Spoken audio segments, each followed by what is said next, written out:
Hello guys, आप लोगों का स्वागत है हमारे वीडियो में। तो आज की वीडियो में हम लोग क्लास 8 का जो क्वेश्चन पेपर हम लोग डिस्कस करेंगे। जो हमारा अभी एनुअल एग्जामिनेशन का सोशल साइंस का एग्ज़ाम ख़त्म हो गया, तो उसी का क्वेश्चन पेपर हम लोग डिस्कस करेंगे। तो आप यहाँ पे देख सकते हो, ये हमारे पास क्वेश्चन पेपर है।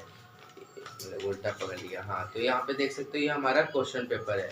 देखिए 4 पेज का क्वेश्चन पेपर था, एक 2 पेज का था, 4 साइड प्रिंट था। तो वही हम लोग आज की वीडियो डिस्कस करेंगे और आपको ये जानने को मिलेगा कि इस बार क्वेश्चन पेपर कैसा आया था। क्योंकि हर साल आपको तो पता नहीं रहता ना कि हाँ, इस स्कूल का कैसा पेपर आएगा। तो मैं आज की वीडियो में बताऊँगा कि 8वीं पब्लिक स्कूल का कैसा क्वेश्चन पेपर आया था। चलो शुरू करते हैं। तो सबसे पहले ये टोटल जो है 80 मार्क्स का था, मतलब कि हर एग्जामिनेशन होता है 80 नंबर का। तो ऊपर आर्मी पब्लिक स्कूल ओटीए गया जी एनुअल एग्जामिनेशन 2025-26 से class 8 time 3 hours, a subject social science और टोटल मार्क्स 80 मार्क्स है, टोटल 80 मार्क्स। तो सेक्शन ए में है हिस्ट्री। हिस्ट्री 27 मार्क्स का, मतलब 27 नंबर का हिस्ट्री आया था। एक ज्योग्राफी भी 27 नंबर का आया था। और जो सेक्शन सी पॉलिटिक्स, मतलब कि सिविक्स, वो 26 नंबर का आया था। तो ये तीनों अलग अलग था। तो चलो शुरू करते हैं। तो पहला question, the partition of Bengal to place in, जो पार्टीशन हुआ था बंगाल वो कब हुआ था? तो 1905 में हुआ था। Second question, the slogan do और डाई वाज गिवन ड्यूरिंग, मतलब करो या मरो किस मूवमेंट के दौरान दिया गया था? तो ये क्विट इंडिया मूवमेंट के द्वारा के दौरान दिया गया था। आपको आप कमेंट बॉक्स में बताइएगा कि डू और डाई किसने ये बोला था? जवाहरलाल नेहरू, सुभाष चंद्र बोस, महात्मा गांधी, किसने बोला था? तो ऑप्शन सी होगा, क्विट इंडिया मूवमेंट।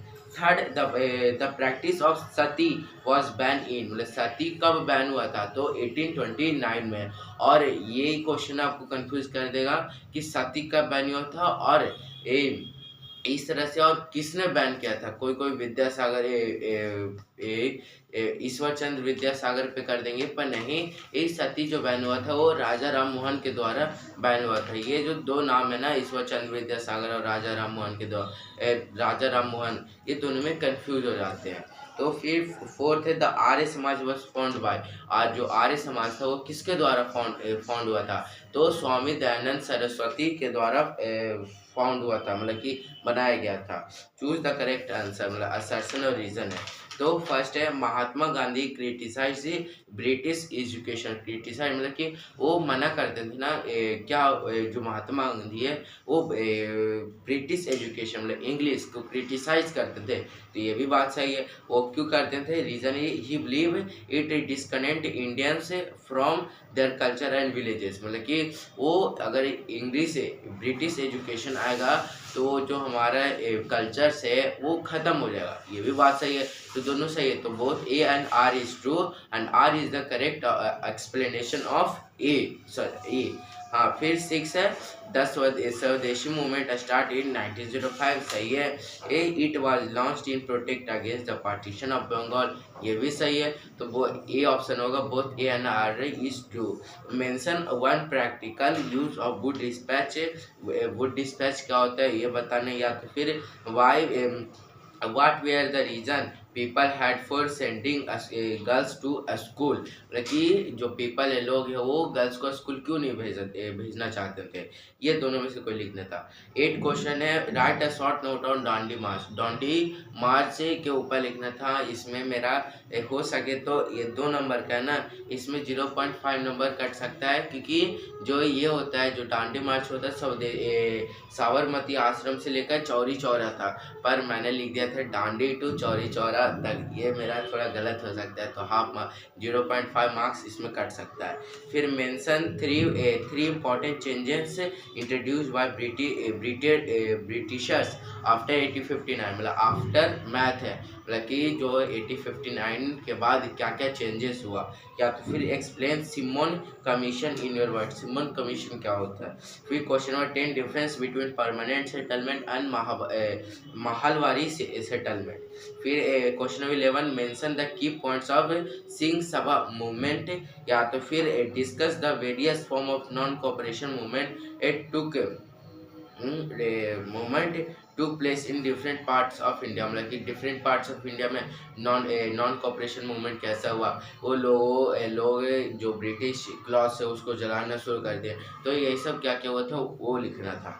फिर describe the event of Jallianwala Bagh massacre, why was the non cooperation movement withdraw by Mahatma Gandhi. तो जलियांवाला बाग क्यों हुआ था और Mahatma Gandhi non cooperation movement क्यों बंद कर दिए थे, ये लिखना है। या तो फिर explain the effort made by Raja Ram Mohan Roy and Ishwar Chandra Vidyasagar in reforming India society. Raja Ram Mohan Roy क्या किए थे और ईश्वर चंद्र क्या किए थे, ये दोनों 5 नंबर का था, 5 नंबर का था। फिर है 13 क्वेश्चन लोकेट करना है मैप में Chauri Chaura Dandi Tagore award of peace. तो ये है। अब बी सेक्शन ज्योग्राफी 27 मार्क्स का था। सबसे कम सिविक्स का क्योंकि 26 नंबर का था और हिस्ट्री और ज्योग्राफी 27 नंबर का था। Question number 14 the number of death पर 1000 people in a year is called, मतलब कि जो डेथ होता है मतलब 1000 आदमी के ऊपर जितना डेथ होता है उसको क्या कहते हैं, डेथ रेट कहते हैं। 15 the average density of population India में एवरेज कितना है, तो 382 पॉपुलेशन 382 पर 382 पर्सन पर किलोमीटर। फिर है 16 विच of the following is beverage crop, beverage crop क्या होता है, टी होता है, टी और कॉफी, तो इसमें ऑप्शन ए टी।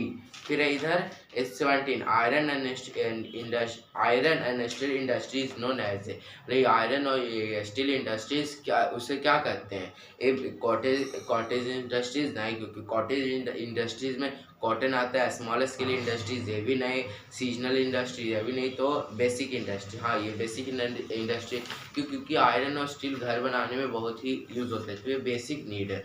तो question number 18 people are consider the most important resources, हाँ ये भी सही है।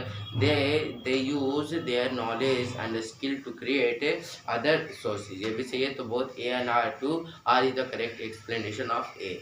Mention the factor that influence the location of industries और why does food security exist, मतलब कि जो कौन कौन सा फैक्टर है वो इंडस्ट्रीज को लोकेट करता है या तो फिर फूड सिक्योरिटी एग्जिट क्यों हुआ ये बताना है। मतलब कि फूड सिक्योरिटी कब हुआ, कब एग्जिट हुआ, डिफाइन मतलब डिफाइन करना है। पहला इमिग्रेशन, दूसरा नेचुरली ग्रोथ रेट, तीसरा स्मेल्टिंग ऑफ, चौथा ए लाइफ एक्सपेक्टेंसी, इसमें से कोई 3 एक्सप्लेन करना है। फिर 21 difference between pisciculture sericulture and viticulture, इसको डिफ्रेंशिएट बिटवीन करना है 3 नंबर का। तो question number 22 what are population pyramid, how do they help in understanding about the population of country, ये लिखना है। या तो फिर what are the uneven causes of for the uneven distribution of population in the world, बल्कि हर एक पूरे world में एक कोई जगह पे बहुत ज़्यादा पॉपुलेशन है, कोई कम, तो ये क्यों है ये लिखना था। फिर question number 23 explain the factor affecting the distribution of population in a country, मतलब क्या क्या फैक्टर है जो कि लोग फैक्टर वो अफेक्ट करता है पॉपुलेशन को। फिर लोकेट करना है साक्षी का है झारखंड में, अलेक्डिंग राइस प्रोड्यूसिंग स्टेट बिहार। फिर यहाँ पे केस बेस था, तो आप देख सकते हो, आप पढ़ लीजिएगा केस बेस्ड। हाँ तो फिर अब सिविक्स देखते हैं। तो civics 26 public facility are important because public facility वो क्यों इम्पोर्टेंट है, help in improving quality of life.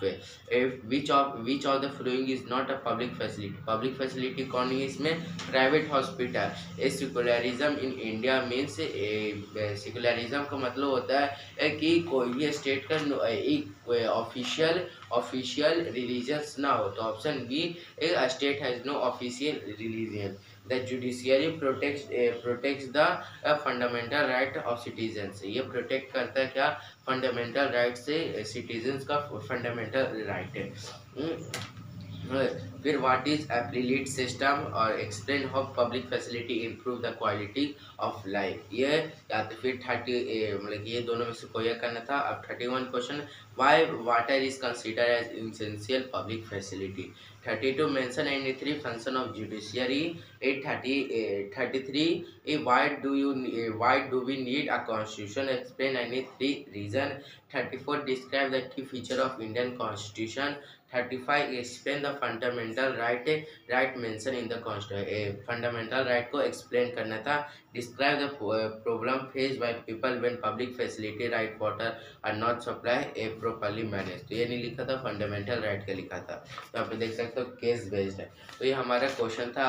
आज से हम मेरे को लगता है कि 75 से ऊपर आ जाए, क्योंकि एक भी क्वेश्चन पूरा क्वेश्चन बना दिया था। तो ऐसे इजी भी नहीं कर सकते ना हार्ड कर सकते हो, मॉडरेट था। तो आई होप आपको वीडियो अच्छा लगे तो लाइक और सब्सक्राइब करना मत भूलिएगा। Thanks for watching, bye bye.